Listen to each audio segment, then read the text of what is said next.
Eccoci, ecco Wickham. Ah, il gentiluomo. Non dir niente, mi raccomando. Eccomi qui. Dovendo scegliere tra una buona compagnia e un buon sigaro, non esito mai. No, io invece scelgo la poltrona.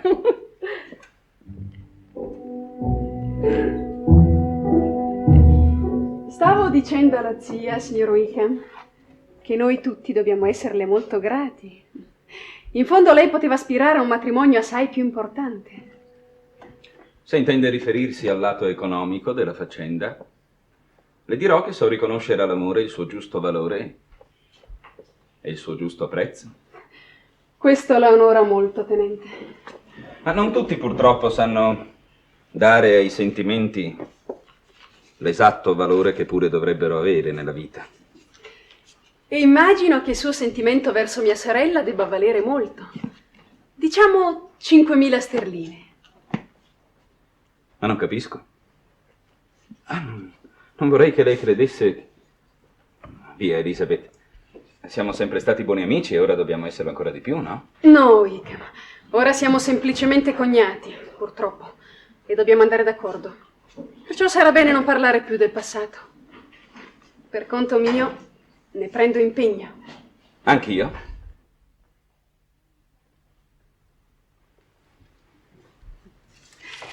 Nessun rimpianto da parte sua, cognato? E tanti. E uno non lecito. Ma uno sì. Purissimo. Le avevo detto dei privilegi che darsi mi tolse dall'eredità che mi spettava. Bene, tra questi ce n'era uno anche ecclesiastico. Una parrocchia a Kimpton. Pastore lei? Le sarebbe piaciuto fare delle prediche, Wickham? Immensamente. Lo avrei considerato parte del mio dovere e il farle non mi sarebbe costata la minima fatica. Che luogo incantevole, Kimpton. E che deliziosa casa parrocchiale. Poi che pace, che silenzio. Ecco, quello, la quiete, la vita ritirata. Quello sarebbe stato il sogno della mia felicità. Ma non doveva essere così. Bisogna saper bene accettare quello che il destino ci riserva, non le pare? Come la capisco, Wickham? Robert! Ah, sì, eccomi, cara, vengo. Invece non è stato facile capirci. Ci sono poi delle parti segrete del nostro animo che soltanto in certi momenti abbiamo il coraggio di confessare. Ecco.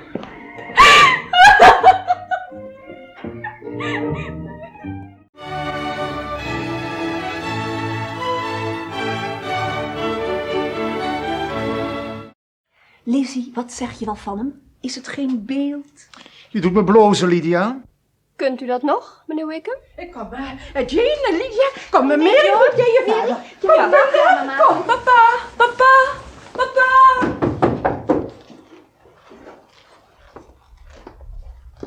Dus de goede mening die u over mij had, ligt totaal in stukken? Laat ons hopen dat die scherven Lydia geluk zullen brengen. Dat is tenslotte het enige waar het werkelijk om gaat. En wij dan? Mijn lieve schoonzusje? Wij doen er waarschijnlijk het beste aan zo min mogelijk aan elkaar te denken. Dat dunkt me de enige manier om de minst ongunstige indruk van elkaar te krijgen. Mijn herinneringen zijn van die aard dat ik u nooit zal kunnen vergeten. Schoonzusje. Charmant als altijd. Maar het mij nu werkelijk niet langer mogelijk is mij van de domme te houden, zou ik u willen verzoeken de andere dames te volgen.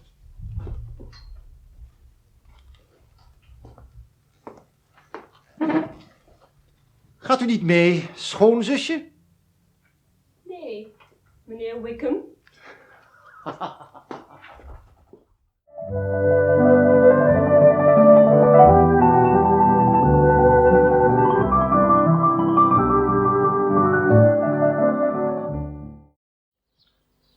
I hope I do not interrupt you, my dear sister. You certainly do. But it does not follow that the interruption must be an unwelcome one. I should be very sorry indeed if it were. We were always good friends, and now we are better. True. An interesting letter? It is from Aunt Gardner. Are the others coming out? I do not know. Mrs. Bennet and Lydia, they're going in the carriage to Meryton. And so, my dear sister, I hear from our uncle and aunt that you have actually seen Pemberley. I almost envy you the pleasure, and yet I believe it would be too much for me. And you met the old housekeeper, I suppose? Poor Reynolds, she was always very fond of me, but of course she did not mention my name to you. Oh, yes, she did. And what did she say? She said you had gone into the army. She was afraid you had not turned out well. But at such a distance as that, you know, things are strangely misrepresented. Shall we go into the house? I have some letters to write.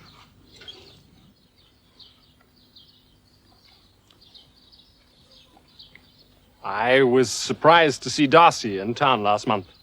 I wonder what he can have been doing. Perhaps preparing for his marriage to Mr. Burr. It must have been something particular to take him there at this time of year. Did you meet Miss Darcy at Pemberley? I did. I have heard she is uncommonly improved this last year or two. Oh, she is. I hope she will turn out well. I dare say she will, when she's got over the most trying age. Did you go by the village of Plimpton? Most delightful place. An excellent parsonage house. 'Tis the living I should have had. One ought not to repine, but to be sure it would have been such a thing for me. The quiet, the retirement of such a life would have answered all my ideas of happiness. Did you ever hear Darcy mention the circumstances? I did hear it was left to you, conditionally only. And I did hear there was a time when sermon-making was not so palatable to you as it seems to be at present. And you declared your resolution of never taking orders. You may remember what I told you on that part when first we talked of it. Mr. Wickham, we are brother and sister, you know. Do not let us quarrel about the past. I hope in future we shall always be of one mind.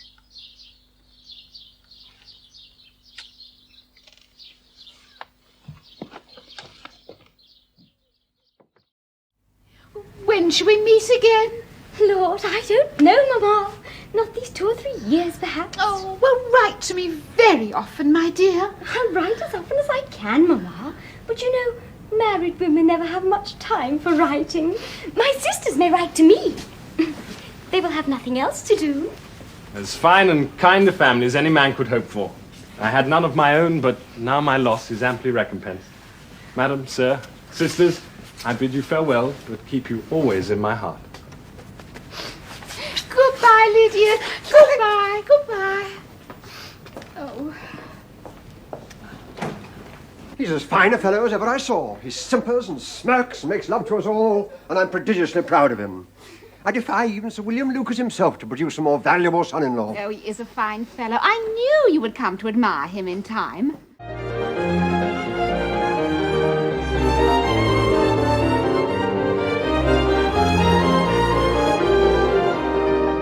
My dear sister, I'm afraid I'm interrupting your solitary reverie. You are indeed. But it doesn't follow that the interruption must be unwelcome. I'd be sorry if it were. You and I were always good friends. True. Then, shall we take a turn together, sister?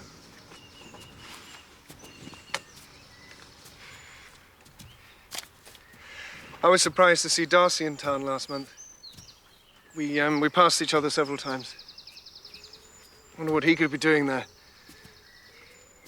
Perhaps preparing for the wedding with Mr. Berg. Yes, perhaps. Must have been something particular to take him there at this time of year. Undoubtedly.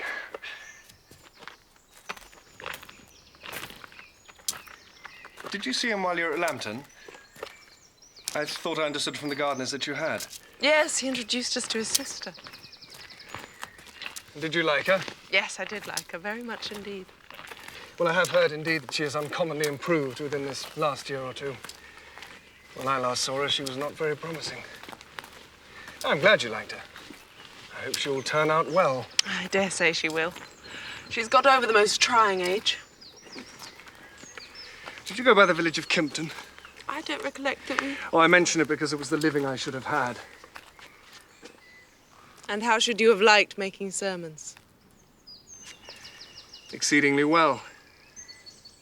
I did hear that there was a time when sermon making was not so palatable to you as it seems to be at present.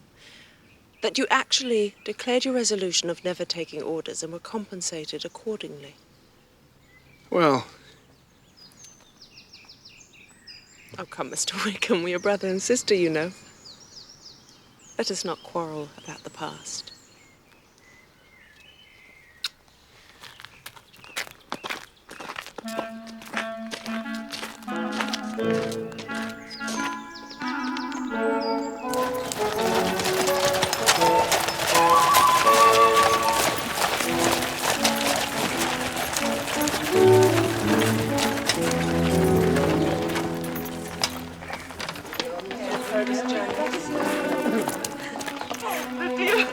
When shall we meet again? Lord, I don't know. Not these 2 or 3 years, perhaps. Oh, not these 2 or 3 years, oh, what shall I do? And Mr. Bennet so cruel as to refuse to take us into the North Country. I should refuse to go in any case. Oh, hold your tongue, girl. Who asked you? Oh, Lydia, you will write to me often, won't you? Well, I don't know. We married women don't have much time for writing. My sisters may write to me. They will have nothing better to do, as I shall. Oh, Lydia. Oh, Mr. Wickham, take care of my girl. I shall, ma'am, to the very best of my ability. And thank you, ma'am, and to you, sir, for your continued and unstinting kindness and hospitality. And to you, my dear sisters-in-law. And now as dear to me as sisters ever could be. But the carriage awaits. Duty and honor call me to the north. And so come, my dear.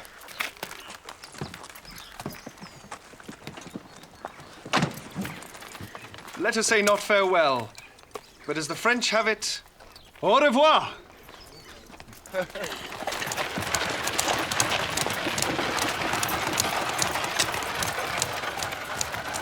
He's as fine a fellow as ever I saw.